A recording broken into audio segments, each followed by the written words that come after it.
Dear student, आज मैं आपको आर्टिकल्स यानी आर्टिकल शब्द के बारे में पढ़ाने जा रहा हूँ। Articles A N N D को आर्टिकल्स कहा जाता है। सामान्यतः इनका प्रयोग नाउन के पहले होता है। ये एडजेक्टिव होते हैं, इन्हें मॉडर्न इंग्लिश ग्रामर में क्या कहते हैं? डिटरमिनर्स भी कहते हैं। ये मुख्य दो प्रकार के होते हैं, इंडेफिनेट आर्टिकल और डेफिनेट आर्टिकल। इंडेफिनेट आर्टिकल क्या होता है? सामान्य अर्थ शब्द ए एन और असामान्य अर्थ शब्द में क्या होता है? डी। अब हम पहले आपको पढ़ाने जा रहे हैं यूज ऑफ ए का प्रयोग, यानी इंडेफिनेट आर्टिकल के बाद जो ए और एन होते हैं। तो सबसे पहले यूज ऑफ ए का प्रयोग। ए का हिंदी अर्थ क्या होता है? ए।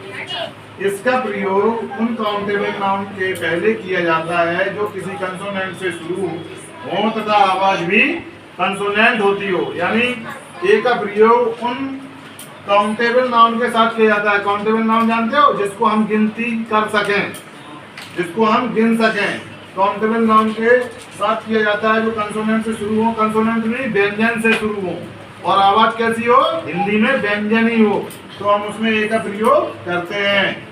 For example, a book, a fan, a cat, etc.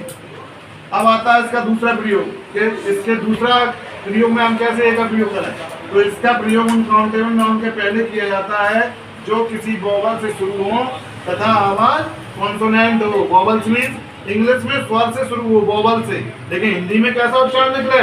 व्यंजन यानी कॉन्सोनेंट। तो हमें ए का प्रयोग करना है। जैसे ए यूरोपियन, ए यूनिवर्सिटी, ईटीसी। समझिए यहाँ ए यूरोपियन किससे स्टार्ट है? वोवल से है, लेकिन हिंदी में उच्चारण कैसा निकल रहा है? या गी। कैसा निकल रहा है? या गी। देखो कैसे, जैसे इंग्लिश में ई आ गया और हिंदी में क्या लगा? यूरोपियन लिखा है, तो इसलिए यहाँ क्या लग गया? ए यूरोपियन, ए यूनिवर्सिटी। तीसरा प्रयोग आता है शब्द के आरंभ में डब्ल्यू या वाई आए तो ए का प्रयोग किया जाता है, जैसे ए यार, ए बी, ईटीसी।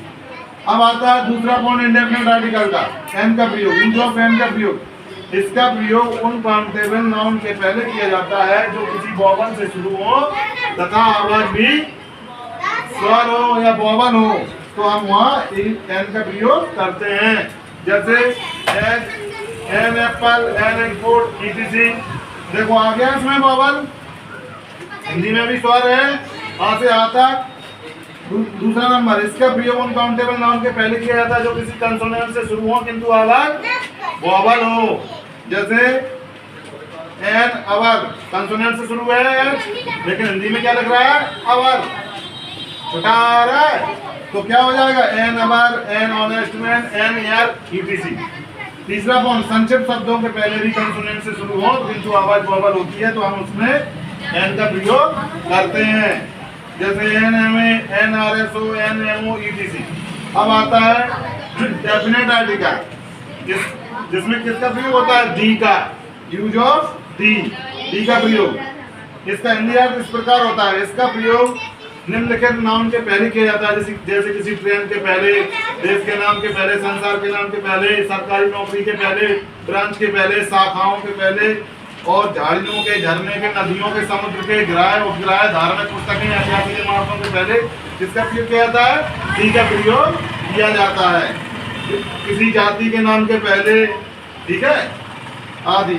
जैसे दी पेन, दी वर्ल्ड, ईटीसी। आज आपके आर्टिकल्स क्लोज हो गए हैं, इनको ध्यान से पढ़िए, आपको हर चीज, आपका कंफ्यूजन क्लियर हो जाएगा।